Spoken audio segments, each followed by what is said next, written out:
Kalau untuk menanggapi nih Pak, politik uang. Nah, kalau yang namanya politik pasti nggak jauh-jauh, pasti ada lah yang namanya polemik dari politik uang tuh Pak. Baik dia pilpres ataupun pilgub dan lain sebagainya. Cara dari KPU mengatasi ataupun mengantisipasi hal ini seperti apa sih Pak? Mengujar kebencian, berita hoax di mana-mana. Benar. Nah, peristiwa-peristiwa di 2019 tidak menutup kemungkinan akan terulang di 2024.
Halo Tribuners, jumpa lagi bersama dengan Cunul di podcast Tribun Lampung.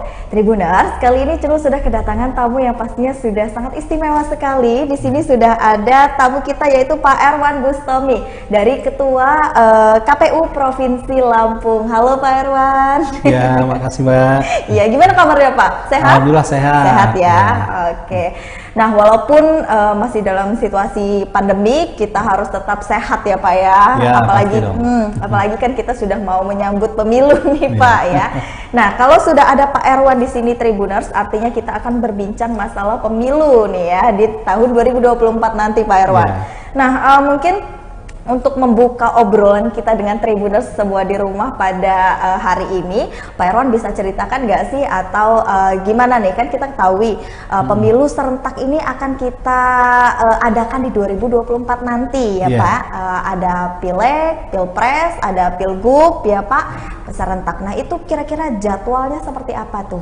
Ya, jadi apa namanya, KPU RI itu sudah menetapkan ya peraturan KPU tentang tahapan dan jadwal pemilihan umum serentak tahun 2024. Jadi sesuai dengan PKPU itu, KPU ini sudah menetapkan hari H itu dilaksanakan untuk pemilu legislatif dan pilpres ya, memilih DPRD provinsi, DPRD kabupaten kota, DPR RI, DPD dan presiden dan wakil presiden itu hari H-nya dilaksanakan pada tanggal 14 Februari 2024. Nah, terkait dengan pemilihan gubernur, bupati, dan wali kota, sampai dengan hari ini KPU RI belum menetapkan jadwal tahapannya. Tapi kalau kita lihat di pasal 201 Undang-Undang 10 tahun 2016 bahwa penyelenggaraan pemilihan gubernur, bupati, dan wali kota serentak secara nasional itu dilaksanakan di bulan November tahun 2024. 2024 berarti menjelang akhir tahun. Iya, di bulan November, dan sudah ada kesepakatan di RDP antara KPU, Bawaslu, DKPP,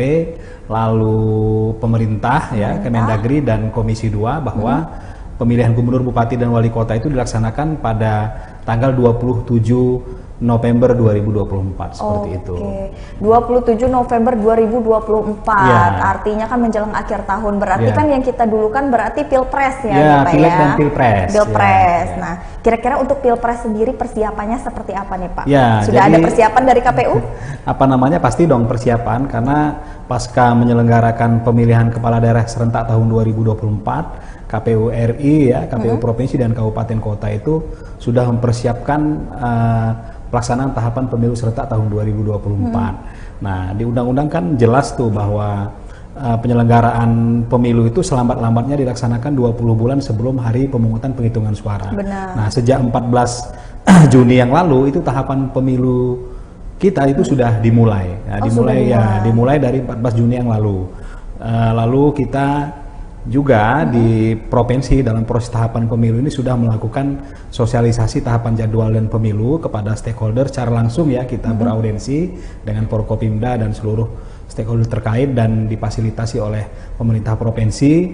Itu sudah ada pertemuan antara Pak Gubernur, Forkopimda, KPU, Bawaslu ya, lalu ketua sekretaris partai politik, sudah itu ketua organisasi media dan organisasi masyarakat. Itu kita sudah melakukan silaturahmi ramah tamah. Kita punya komitmen untuk penyelenggaraan pemilu tahun 2024 di Provinsi Lampung ini secara aman dan kondusif. Nah, ini juga sudah dilakukan sosialisasi ya, dilakukan oleh KPU dengan mengoptimalisasi fasilitas yang ada dengan berbagai platform media sosial, termasuk alat peraga sosialisasi kita pasang di tempat-tempat strategis dalam rangka menyelenggarakan tahapan pemilu, sosialisasinya kepada publik. Dan insya Allah ini yang sudah di depan mata, tanggal 29 Juli ini ada pengumuman pendaftaran partai politik. Nah, tanggal 1 sampai dengan tanggal 14 itu proses pendaftaran partai politik. Tapi pendaftaran partai politik ini pengurus partai politik tingkat pusat itu daftarnya itu di KPU RI. Jadi daftarnya di KPU RI. KPU RI ya. Jadi itu yang sudah di depan mata seperti itu. Berarti sudah berjalan ya, sedikit step by step tahapan-tahapannya, mulai dari sosialisasi, dari face to face langsung kepada gubernur menyuarakan gitu ya. Nah, kalau untuk di sosial media sendiri nih, itu digencar juga nggak Pak untuk disuarakannya? Jadi di KPU kan kita ada berbagai macam platform media sosial ya. Platform media sosial itu ini semua konten-konten ini kita isi dengan seluruh kegiatan KPU provinsi.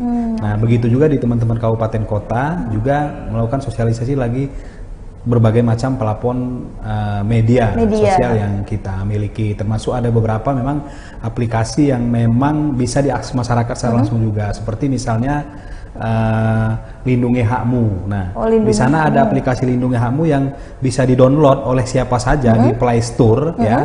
Nah, di sana kegunaannya untuk mengecek, memastikan apakah kita, keluarga kita, saudara kita sudah terdata sebagai pemilih atau belum. Jadi di menu di sana nanti wilayahnya mana, kabupaten mana kita pilih, kita masukkan NIK kita. Di sana muncul nanti terdaftar di kabupaten mana, TPS mana, kelurahan mana, kecamatan mana. Kalau misalnya belum terdata, di sana ada menu registrasi sebagai pemilih. Bisa diinput juga data, nanti akan diaplikasi oleh validasi oleh teman-teman KPU Kabupaten Kota. Juga ada juga kita JDH. Nah, jadi semua peraturan KPU, petunjuk teknis, lalu surat edaran itu ada di sana. Tinggal di-download di Play Store JDH KPU, bisa diakses. Ada PPID juga. juga PPID terkait informasi ke data kepemiluan, ya, dokumen-dokumen yang dibutuhkan di sana juga sudah tersedia, bisa dibuka juga di EPD KPU Provinsi Lampung untuk bisa diakses masyarakat. Jadi kita sosialisasi termasuk hari ini kita berharap bahwa ini bisa terdistribusi ke masyarakat juga ya. Benar, yang nonton pastinya harus bisa mencangkup juga ya Pak ya. Berarti terkait dengan hak pilihmu tadi tuh Pak, aplikasi itu berarti masyarakat sudah bisa mendownload ya, dan memang bisa registrasi di situ. Jadi nanti datanya akan divalidasi dengan KPU Kabupaten Kota ke Disduk Capil. Kan elemen data harus lengkap nih. Misalnya nama, NIK, alamat, jenis kelamin, agama, itu elemen data harus terisi dengan dan itu bisa diisi melalui aplikasi aja tanpa harus datang ke kantor dan segala macam gitu Pak ya.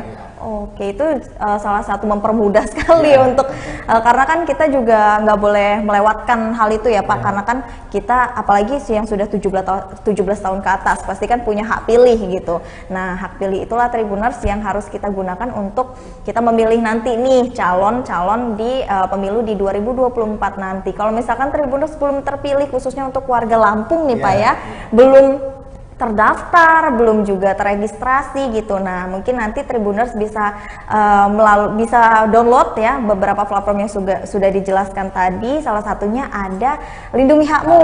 Nah, itu mempermudah sekali Tribuners. Jadi nggak perlu datang lagi ke kantor ya Pak ya. Mungkin karena Tribuners mungkin kan rumahnya jauh atau pekerjaannya sibuk dan lain sebagainya. Jadi mungkin ini menjadi alternatif mempermudah Tribuner semua. Jadi jangan lupa cek hak pilihmu gitu.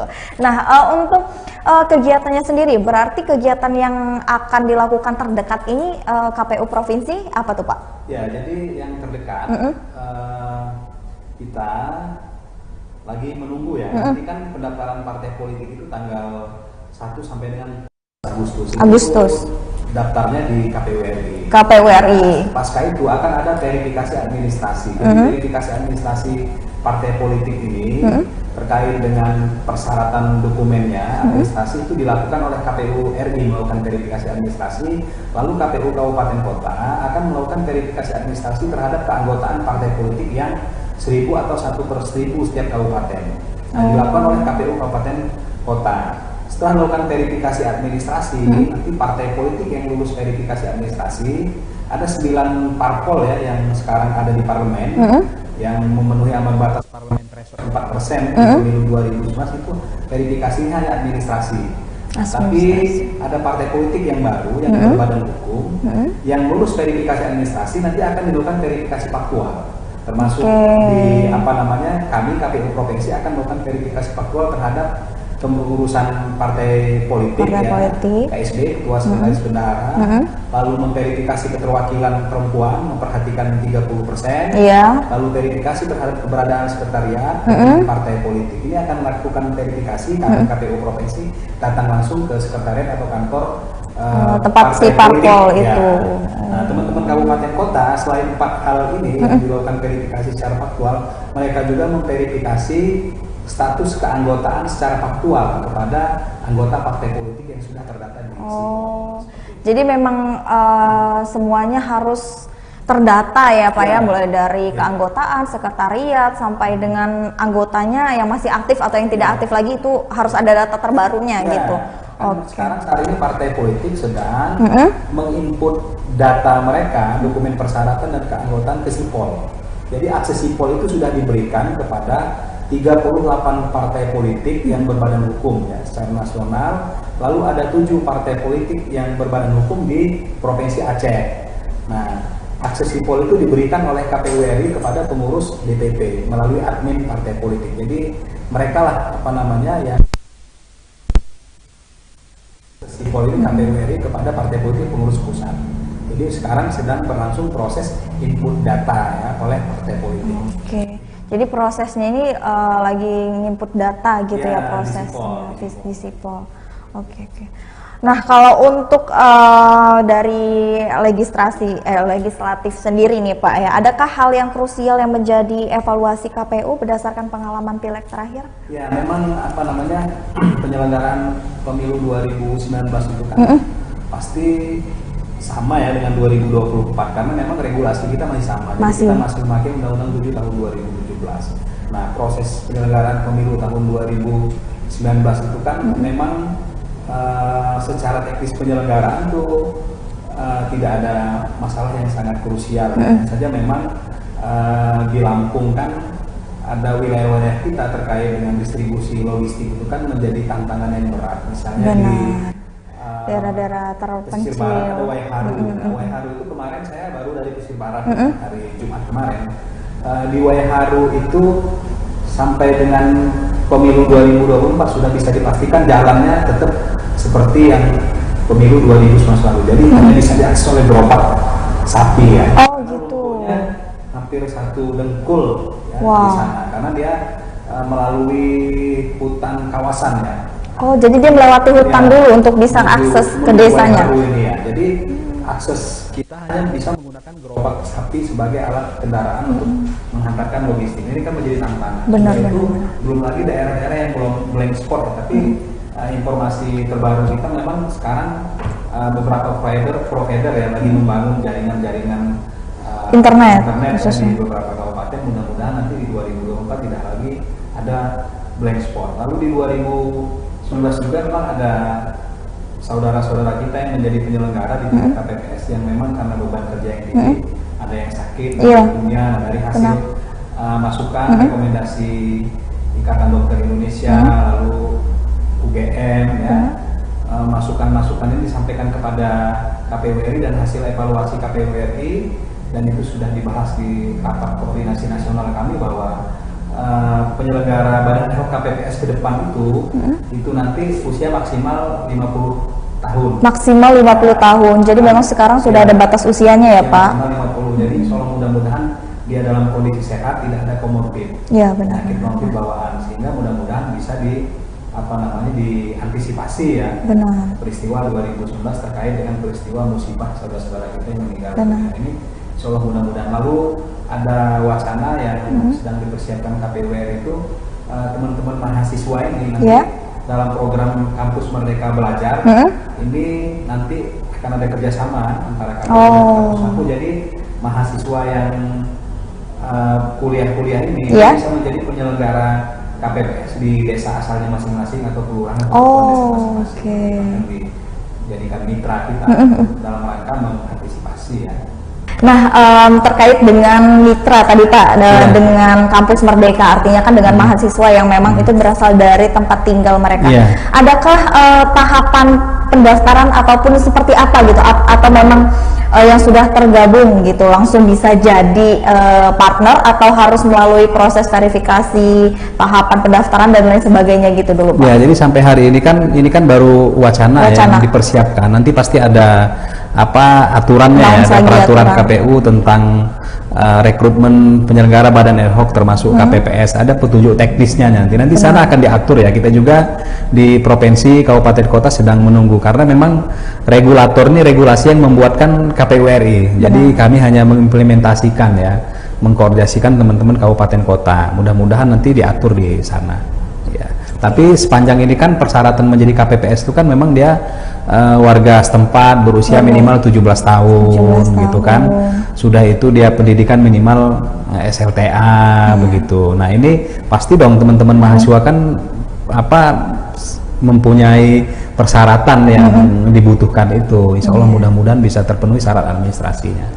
Oke, jadi ya hampir sama lah seperti pendaftaran KPPS pada seperti biasanya gitu ya Pak. Nah, kalau untuk kita kembali lagi ke pileg nih Pak. Kalau berbicara masalah legislatif kan kita juga sempat menyelenggarakan beberapa pemilihan legislatif yang menjadi pertanyaan juga gitu kan ya. Ada beberapa suara yang hilang ataupun suara yang tidak tahu kemana gitu. Nah, itu tanggapan dari KPU menanggapi hal seperti itu gimana? Sebenarnya begini ya Mbak ya, di KPU itu kan mekanismenya kan sudah terbuka. Jadi proses pemungutan penghitungan suara di TPS itu kan bisa disaksikan oleh selain penyelenggara yang KPPS petugas limas, di sana ada saksi juga, ada panwas TPS, lalu ada saksi partai politik atau pasangan calon presiden dan wakil presiden, lalu di sana ada pemantau, lalu bisa disaksikan oleh pihak pengamanan, ada TNI, Polri, ada masyarakat ya, ada kelompok NGO yang bisa menyaksikan secara langsung. Lalu proses-proses ini kan bisa terdokumentasi juga, didokumentasi. Ada pada saat penghitungan itu kan ada formulir C plano yang besar, itu yang diisi secara manual. Ini kan bisa didokumentasikan. Ini basis data. Nah, pada saat rekapitulasi di tingkat kecamatan juga mekanismenya sama. Jadi ada formulir C yang berhologram, itu yang dijadikan dasar untuk melakukan rekapitulasi yang dibacakan oleh petugas PPS. Tapi saksi juga kan pegang data semua. Ada C model C untuk saksi, salinan C yang mereka pegang itu kan dicocokkan datanya. Kalau ada perbedaan kan mereka bisa instruksi keberatan, ya kan? Kalau ini keberatan, Panwas juga pegang data. Nah, bisa dilakukan buka kotak, mengeluarkan C plano yang besar.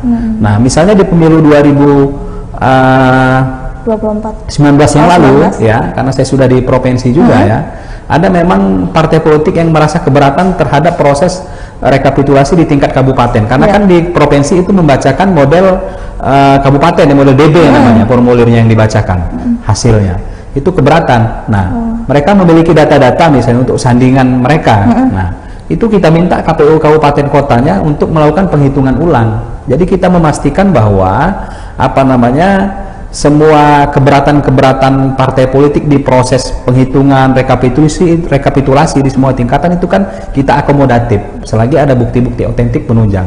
Kita suruh minta hitung ulang, dan kalaupun misalnya ada suara yang misalnya hilang atau itu kan kita kembalikan sesuai dengan basis data itu kan C1, model C1 basis data itu kan yang paling menjadi basis C plano. Nah ini 2014, 19 itu sudah terjadi misalnya ada rekomendasi Bawaslu, tapi di 2019 tidak begitu banyak ya. Ada memang di Lampung Timur yang kita suruh hitung ulang.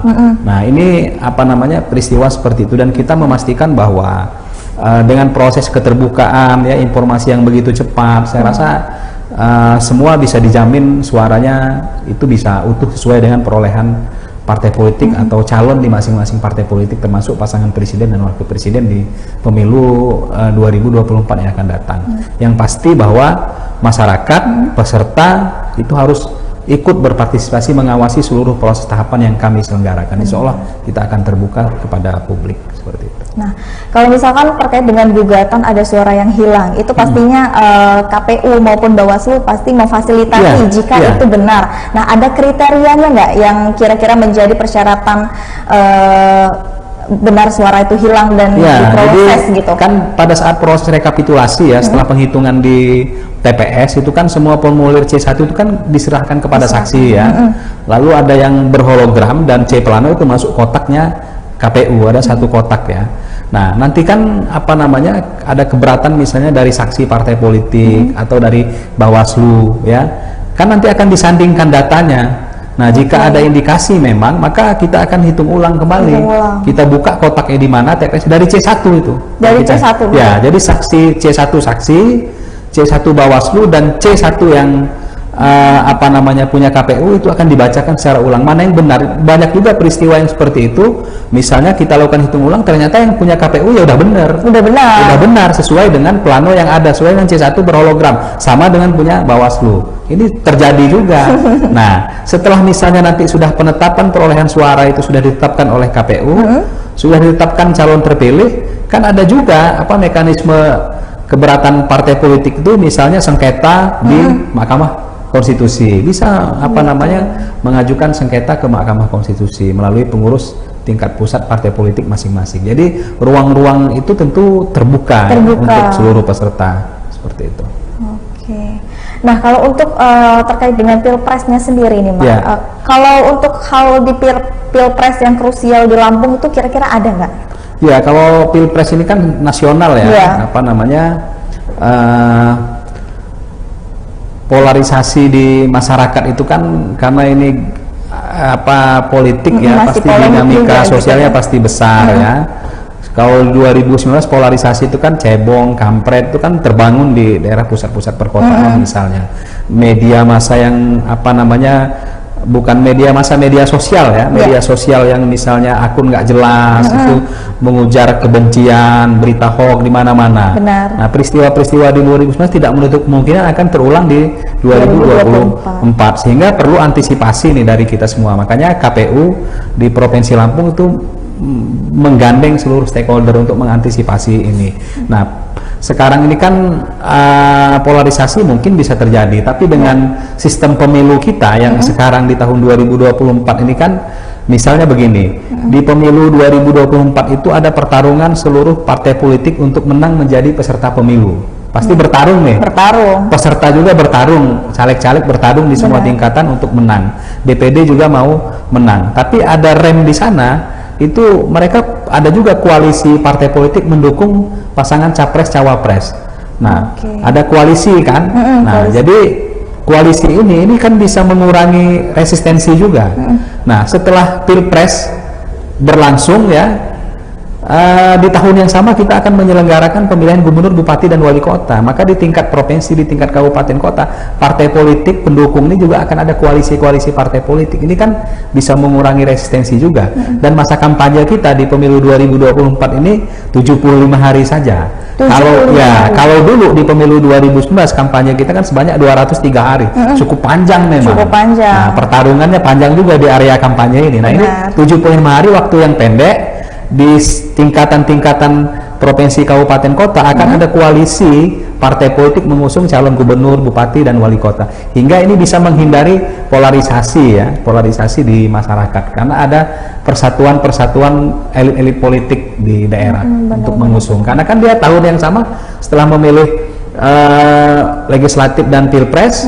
Kalau misalnya pilpres ada putaran kedua itu dilaksanakan di bulan Juni tahun 2024. Pasca itu, ini sudah mau mengusung calon gubernur, bupati, dan wali kota untuk pemilihan gubernur, bupati, wali kota di November tahun 2024. Itu polarisasi insya Allah tidak seperti 2019 seperti itu. Karena memang mungkin sistemnya juga sudah berbeda gitu ya sistemnya. Kalau sistem penyelenggaraan sama, tapi di tahun 2024 ada pemilu legislatif, pilpres, ada juga pemilihan kepala daerah. Gitu. Jadi memang dijadikan serentak gitu ya. Oke, kalau terkait dengan wali kota, pilgub dan lain sebagainya tuh Pak, gimana cara KPU sendiri mengatasi agar hal-hal yang tidak diinginkan gitu terjadi lagi di 2024 ini? Evaluasinya seperti apa gitu? Ya, jadi memang sampai hari ini kan belum ada tahapan dan jadwal ya, peraturan KPU belum ada ini. Jadi memang sekarang ini kan kita tahapan persiapan perencanaan kebutuhan anggaran ya. KPU itu sudah menyampaikan kebutuhan anggaran ke provinsi, ke Pemprov ya, teman-teman kabupaten kota, ke bupati dan wali kota. Jadi secara serentak tanggal 8 dan 9 Juni kemarin. Kenapa kami serahkan tahun ini sedangkan kebutuhan anggaran kita itu di akhir 2023? Karena kita menyadari kebutuhan alokasi ini kan besar. Jadi biar pemerintah itu tahu kebutuhan KPU dalam menyelenggarakan pemilihan gubernur, bupati, wali kota. Termasuk nanti pasti ada kebutuhan Bawaslu dan TNI Polri terkait dengan pengamanannya. Nah, kita evaluasi penyelenggaraan pilkada terakhir kita kan di tahun 2020. 2020 ini kan di luar perkiraan kita ya, tahapan berjalan, tiba-tiba bangsa kita mendapatkan musibah pandemik COVID-19. Dan sampai hari ini kan pandemik itu belum dicabut, masih darurat bencana kita. Nah, kita juga ini mengantisipasi peristiwa 2020, semua kegiatan di penyelenggaraan Pilkada 2024 nanti kita sekarang merencanakan dengan kondisi pandemi COVID-19 juga. Oh gitu. Ya, nah jadi ini, tetap memang memakai pandemik juga gitu. Ya, karena sampai hari ini kan belum dicabut oleh pemerintah. Seandainya nanti menjelang hari H misalnya, mudah-mudahan tahun depan, tahun ini nggak pandemik lagi, kan nanti alokasi kebutuhan anggarannya tidak digunakan, akan dikembalikan ke kas negara. Nah, peristiwa-peristiwa 2020 itu misalnya di Lampung misalnya terjadi di Lampung Selatan misalnya ada apa namanya pasangan calon yang TMS tidak memenuhi syarat misalnya menjadi pasangan calon oleh KPU Lampung Selatan. Itu misalnya ada rekomendasi dari Bawaslu memenuhi syarat sebagai calon. Nah, ini sudah apa namanya peristiwa yang perbedaan persepsi terhadap menginterpretasikan peraturan perundang-undangan. Tapi ini sudah diuji di Mahkamah Konstitusi. Misalnya di Pendigul kan peristiwa yang sama, ada calon yang tidak memenuhi syarat itu menjadi pasangan calon, digugat di Mahkamah Konstitusi, dibatalkan karena pasangan calon yang tidak memenuhi syarat ini diancam pidana lebih 5 tahun ini dia menang, dibatalkan oleh MK menjadi pasangan calon, lalu ada PSU. Nah, ini kan menjadi dasar hukum juga agar ke depan tidak ada persepsi penilaian berbeda terhadap regulasi. Nah, ini yang penting. Nah, kan kita apa namanya bersyukur juga di 2020 di masa pandemi partisipasi pemilih kita bisa mencapai 73,4% ya. Jadi ini meningkat dibandingkan partisipasi di Pilgub 2018 di Pilkada 8 kabupaten kota sebelumnya. Walaupun dia di masa pandemik. Benar. Apalagi pada tahun itu dan tahapan itu masyarakat Lampung kita tuh sudah taat sekali loh Tribuners dengan gagah datang ke TPS, terus itu tetap memakai masker, protokol kesehatannya juga tetap jalan dan luar biasa Lampung bisa sampai 73 ya Pak ya. Alhamdulillah pasca itu kan pasca 2 minggu dari hari pemungutan penghitungan suara kan tidak ada klaster pilkada misalnya kena pandemik, itu tidak ada di Lampung. Nah, kalau untuk menanggapi nih Pak politik uang, nah kalau yang namanya politik pasti nggak jauh-jauh pasti ada lah yang namanya polemik dari politik uang tuh Pak, baik dia pilpres ataupun pilgub dan lain sebagainya. Cara dari KPU mengatasi ataupun mengantisipasi hal ini seperti apa sih Pak? Iya, sebenarnya apa namanya regulasi kita itu peraturan KPU tentang kampanye itu kan sudah apa namanya mengatur ya. Kampanye itu kan berbagai macam bentuk kampanye, ada pertemuan terbatas, tatap muka dan dialog, ada penyebaran bahan kampanye, pemasangan alat peraga kampanye ya, ada bahan kampanye. Di bahan kampanye itu sebenarnya peserta pemilu itu tidak perlu lagi melakukan money politik cash and carry misalnya. Karena misalnya diatur misalnya ada bahan kampanye yang bisa diberikan peserta kepada pemilih. Ada bentuknya misalnya pakaian. Nah, kalau pakaian itu kan dengan harga kumulatif misalnya maksimal dia 40 sampai dengan 60.000 misalnya, bisa diberikan misalnya jilbab misalnya kan kepada pemilih. Lalu misalnya sarung yang harga di bawah itu kan, masker bisa. Ini kan bahan kampanye yang bisa diserahkan dan ini resmi diatur di peraturan KPU penyebaran bahan kampanye namanya. Nah, kalau misalnya ada money politik itu kan jelas berbentuk uang atau barang atau sembako gitu ya, yang disampaikan kepada pemilih dengan program visi misi, ada ajakan pemilih. Ini jelas melanggar aturan. Nah, kalau dia melanggar aturan, ini menjadi PR kita bersama ya. KPU dalam rangka mengantisipasi money politik ini kan kami melakukan pendidikan anti politik misalnya kepada pemilih, termasuk pemilih pemula dan komunitas lainnya ya. Nah, kepada partai politik selalu kita sampaikan. Nah, kalau ini peristiwa ini sudah terjadi, maka ranahnya kan di Bawaslu, ada Badan Pengawas Pemilu yang bisa dilaporkan ke Bawaslu. Bawaslu akan melakukan kajian apakah ini mengandung unsur money politik atau tidak. Nah, food buying sekarang ini kan menjadi PR kita di Lampung. Nah, hingga kita berharap bahwa ya di masyarakat Lampung ini ya sadar ya begitu. Gitu ya, Pak, ya? Harus melek kan, karena ke depan kan kita berharap bahwa pemimpin-pemimpin yang kita pilih itu kan pemimpin yang terpilih itu yang punya jujur, program visi yang jelas ya, terutama untuk membangun daerah, komitmennya seperti itu. Nah, mungkin kita kilas balik lagi nih Pak, kita beritahu dengan Tribuners di rumah gitu. Mungkin Bapak bisa kasih tahu gitu, apa saja sih hal-hal yang diperbolehkan dan tidak diperbolehkan dalam kampanye politik nanti gitu. Ya, kalau kampanye itu kan tadi dia harus menyampaikan program, visi, misi ya. Udah itu membangun citra diri ya. Itu bentuknya kan kampanye tuh. Kampanye rapat umum, pertemuan terbatas, tatap muka dan dialog ya melalui media sosial ya, masang iklan. Nah, ini bentuk-bentuk kampanye. Nah, yang tidak diperbolehkan kampanye itu kan misalnya mempersoalkan dasar negara kita, itu nggak boleh misalnya. Lalu misalnya dia mengisukan terkait dengan SARA misalnya, itu nggak boleh ya. Nah, kampanye-kampanye black campaign itu kan nggak boleh dilakukan oleh peserta pemilu. Contoh dari kampanye itu sendiri seperti apa? Ya, misalnya menyudutkan peserta yang lain ya, dengan data yang dibuat-buat misalnya, manipulasi data sehingga ada pasangan calon yang memang dirugikan terkait dengan kampanye black campaign ini peserta yang lain seperti itu.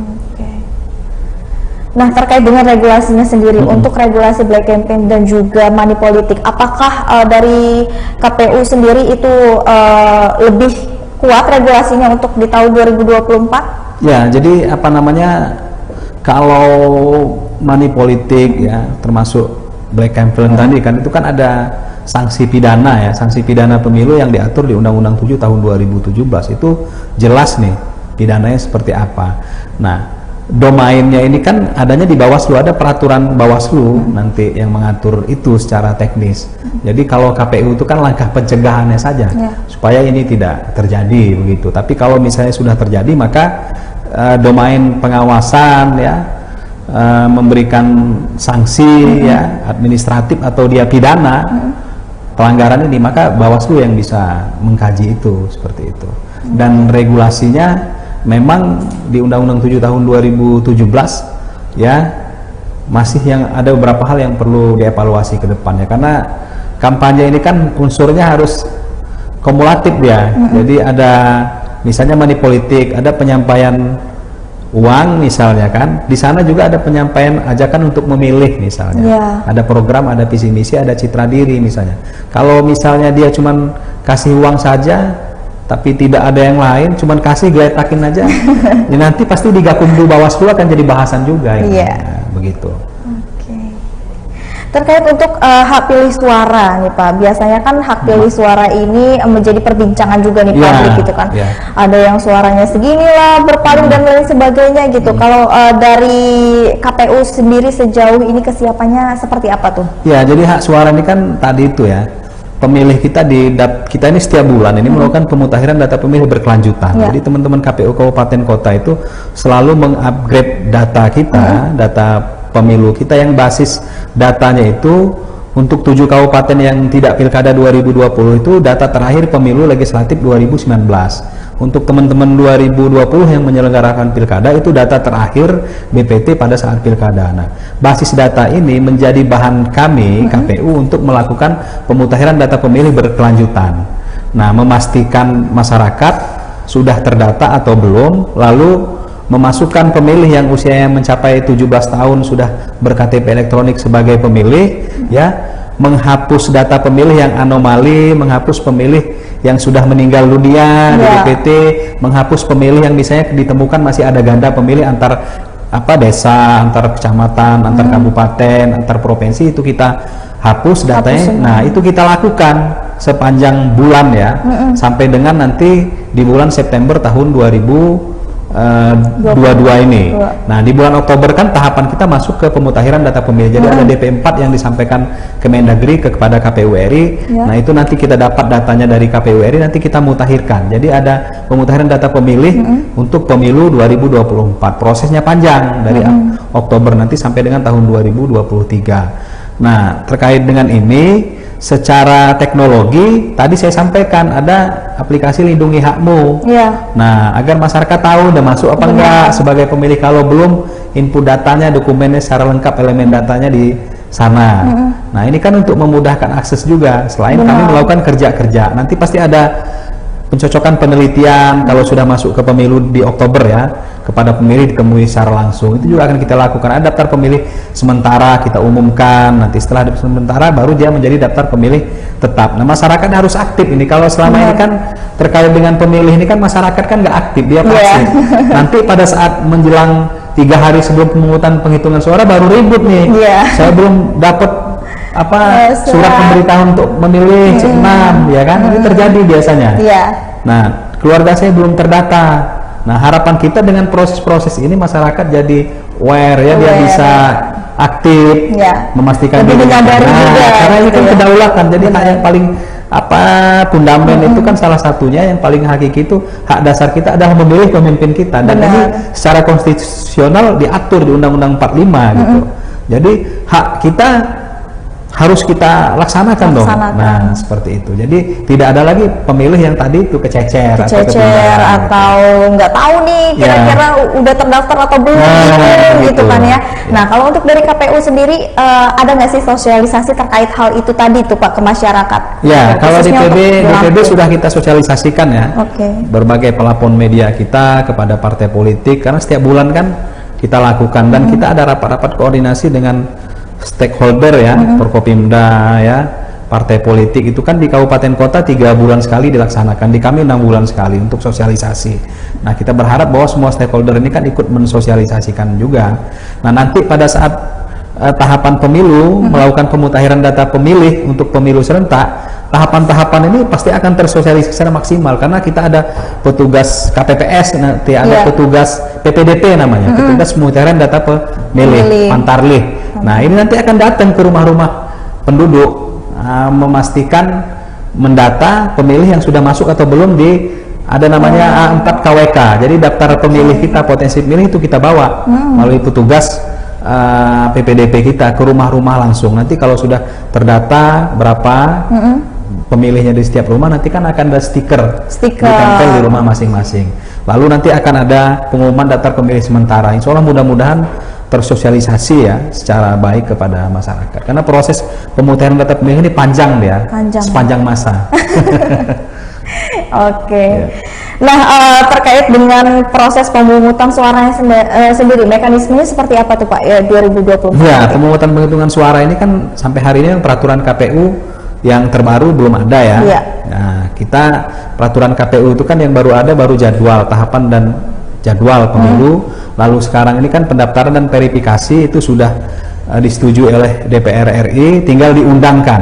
Nah, pemungutan penghitungan suara kita kalau mengacu di peraturan KPU yang lama ya, nah ini tetap sama proses pemungutan penghitungan suara kita itu kan seperti di pemilu 2019 yang lalu secara teknis ya, dan di sana kan ada 5 jenis pemilihan yang kita lakukan untuk memilih presiden ya, DPR RI, DPD, DPRD provinsi dan DPRD kabupaten kota. Ada 15 jenis surat suara. Nah, memang KPU RI lagi mempersiapkan teknologi informasinya. Jadi pemilihan ini di hari H tetap manual ya. Jadi pemilih hadir, nanti dia diregistrasi. Ya, registrasi ini lagi dipersiapkan perangkat teknologi informasinya. Misalnya nanti pemilih tidak lagi mengisi daftar hadir manual C7, dia bisa menggunakan di aplikasi, nanti sudah ini lagi dipersiapkan teknologi informasinya. Jadi mempermudah, mempercepat. Nanti pemilih akan mendapatkan surat suara. Ya. Nanti dia akan ke bilik, dia akan mencoblos pemilih pilihannya. Nah, setelah selesai itu kan dibuka TPS kita dari pukul 7 sampai dengan pukul 13.00. Nah, setelah 13.00 baru penghitungan surat suara di 5 jenis ini. Nah, setelah dia dihitung, ditulis di C plano yang berukuran besar. Nah, C plano ini kalau sudah selesai ditandatangani oleh petugas KPPS, ini bisa didokumentasikan oleh seluruh pihak, saksi, pemantau, pengawas, masyarakat, dipotong tidak masalah perolehan suaranya. Nah, dari situ nanti akan disalin ke C model hologram. Nah, persiapannya sekarang KPU RI lagi mempersiapkan perangkat teknologi namanya Sirekap. Sistem aplikasi rekapitulasi. Sistem rekapitulasi ini nanti kalau di pemilu Pilkada 2020 kita sudah menggunakan itu. Jadi C plano ini dipotret, nanti secara sistem melalui HP dia sudah nanti terinput datanya, nanti terkirim di server. Nah, data ini juga nanti akan dikirim ke saksi-saksi, pegang juga hasil rekap. Jadi akan memangkas waktu rekapitulasi yang menyalin dari C1 hologram ke C1 salinan untuk saksi. Nah, mudah-mudahan ini bisa terrealisasi, tergantung alokasi anggarannya. Kalau KPU RI kan sudah mempersiapkan teknologi informasi ini, lagi dipersiapkan. Kalau di Lampung juga berarti sudah akan mempersiapkan? Ya, kita sumber daya manusianya akan kita perkuat ya di tingkat provinsi, kabupaten, kota. Kalau perangkat ya sudah itu desain teknologi informasi, domainnya KPU RI seperti itu. Nah, kalau untuk menghadapi mitigasi konflik nih setelah terjadinya pemungutan suara, pasti kan kita tahu ada aja gitu ya, mungkin tidak terima seperti kita bahas di awal tadi kan. Nah, itu seperti apa pencegahannya gitu? Ya, jadi pasti kan begini, KPU itu kan dalam melaksanakan seluruh tahapan pemilu itu kan keterbukaan. Jadi kita itu dalam rangka menjaga integritas itu kan ada 4 hal yang harus kita lakukan ya. Pertama, kita mandiri. KPU itu harus mandiri. Dalam rangka mengambil keputusan, dia harus mandiri, tidak boleh dipengaruhi orang luar. Tapi bukan berarti KPU menyelenggarakan pemilu itu mandiri sendirian, harus menggandeng seluruh stakeholder. Lalu dia harus jujur. Ya, KPU itu harus jujur menyelenggarakan tahapan pemilu ini, memberikan informasi yang sama kepada peserta pemilu, tidak parsial.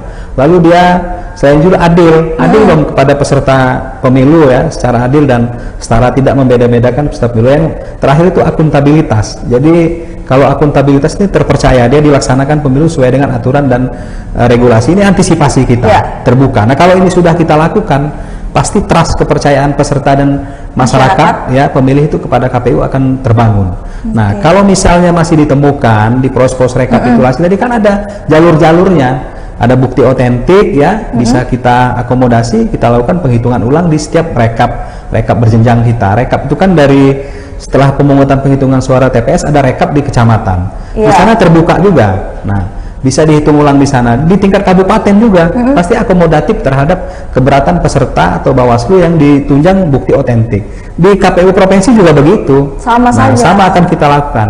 Nah, misalnya ini sudah kita lakukan masih ada yang keberatan, kan ada juga saluran hukumnya ke Mahkamah Konstitusi mengajukan perselisihan hasil pemilu. Nah, boleh di sana, itu kan jelas bisa diatur di sana mekanismenya gitu. Nanti apapun putusan Mahkamah Konstitusi pasti KPU akan laksanakan seperti itu. Jadi jalur hukum yang yang benar itu seperti itu. Benar. Oke.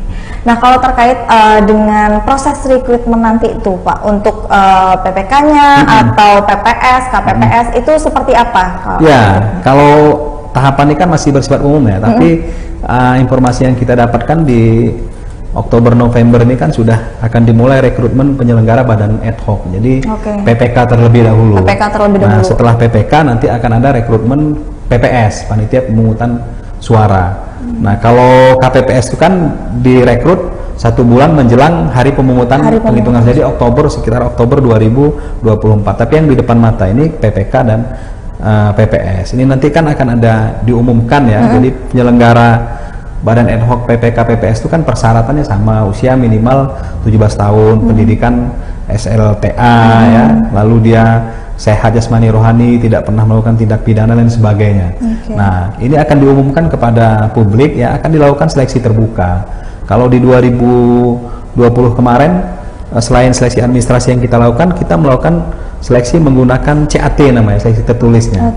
CAT ya. Nanti, jadi ada seleksi CAT-nya juga ya. Kalau dia sudah lulus CAT, maka akan dilakukan fit on proper test oleh KPU, ada wawancara. Ada tes wawancaranya juga. Seperti itu. Ini rekrutmen petugas PPK dan PPS kita, dan kita membutuhkan personil yang cukup banyak. Misalnya di tingkat PPK itu ada 5 orang di tingkat kecamatan sebagai petugas badan ad hoc PPK. Di tingkat desa itu ada 3 orang petugas PPS badan ad hocnya. Nah, mereka ini dibantu juga oleh kesekretariatan. Jadi ada sekretariat PPK, ada sekretariat PPS juga yang membantu kerja-kerja PPK dan PS di semua tingkatan. Butuh kita personil puluhan ribu ya, Provinsi Lampung sampai dengan KPPS nanti dan PPDP begitu. Wah. Nah, ini penutup nih Pak, gitu. Nah, dari Bapak sendiri ada nggak sih harapan gitu untuk pemilu kita di 2024 nanti, khususnya untuk KPU Lampung ini? Ya, kita berharap bahwa proses penyelenggaraan pemilu serentak tahun 2024 di Provinsi Lampung ini sesuai dengan komitmen kita ya, bahwa kita ingin menyelenggarakan pemilu ini secara terbuka ya, terpercaya. Dan tentunya Lampung kita berharap bahwa situasinya kondusif, damai ya. Ini yang harapan kita. Lalu partisipasi masyarakat, kelompok stakeholder ya di seluruh proses tahapan pemilu ini harus aktif. Ini yang kita harapkan aktif ya. Termasuk yang paling tidak kalah penting itu memastikan masyarakat itu memastikan diri keluarganya sudah masuk atau belum sebagai pemilih. Ini yang menjadi kuncinya. Sudah itu juga masyarakat juga nanti bisa juga memastikan siapa bakal calon pemimpinnya di semua tingkatan, DPRD kabupaten, DPRD provinsi, udah itu DPR RI, DPD, presiden, siapa yang akan mereka pilih. Jadi perhatikan benar track record, program, visi, misi ya, calon-calon pemimpin kita. Dan kepada partai politik tentunya KPU ini punya komitmen memperlakukan mereka secara adil dan setara ya. Kita sama ratakan, tidak kita beda-bedakan. Tapi yang menjadi catatan tuh proses rekrutmen pemimpin di tingkatan tadi itu awalnya itu kan di partai politik, karena mereka yang melakukan rekrutmen. Nah, kalau KPU ini kan tidak mengotak-atik calon yang mereka usulkan menjadi calon legislatif ya, tidak mengotak-atik. Jadi kita terima beres. Ya. Nanti kita melakukan verifikasi administrasi. Verifikasi administrasi ini memenuhi syarat atau tidak, hanya itu yang kami lakukan. Tapi rekrutmen awal itu muaranya di partai politik, hingga partai politik harus benar-benar memilih calon-calon pemimpin yang akan mereka usung. Ini adalah calon-calon yang punya kualitas bagus, punya komitmen untuk membangun Provinsi Lampung. Insya Allah Lampung akan menjadi sejahtera masyarakatnya, seperti itu.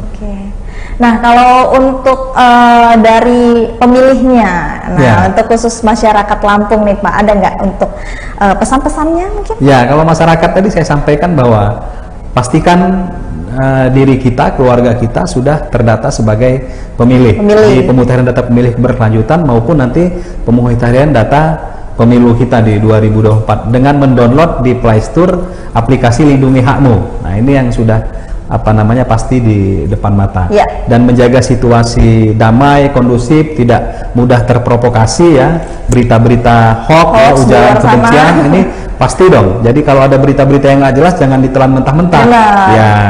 Jadi kalau media sosial itu ada informasi yang kurang baik ya dikaji benar. Jangan mudah-mudah di-share kemana-mana karena bisa jadi itu hoax atau ujaran kebencian atau terus digoreng terus beritanya ya kan jadinya. Tapi kita yakin dengan teman-teman media termasuk Tribun Lampung ya, kalau ada media sosial memberikan informasi hoax pasti bisa dipadamkan apinya oleh teman-teman media termasuk Tribun Lampung, kita yakin itu. Gitu. Oke, Tribuners, terima kasih banget sudah mendengarkan bincang politik kita bersama dengan Pak Ervan Bustami ya, yang selaku dari Ketua KPU Provinsi Lampung. Terima kasih Pak Ervan udah mampir ke Tribun Lampung, juga udah bahas tentang pemilu di 2024 nanti, juga ada pileg dan lain sebagainya di Tribun Lampung. Tribuners, jangan kemana-mana, saksikan terus podcast Tribun Lampung karena kita bakalan ketemu lagi di season berikutnya. Terima kasih. Wassalamualaikum warahmatullahi wabarakatuh. Waalaikumsalam warahmatullahi wabarakatuh.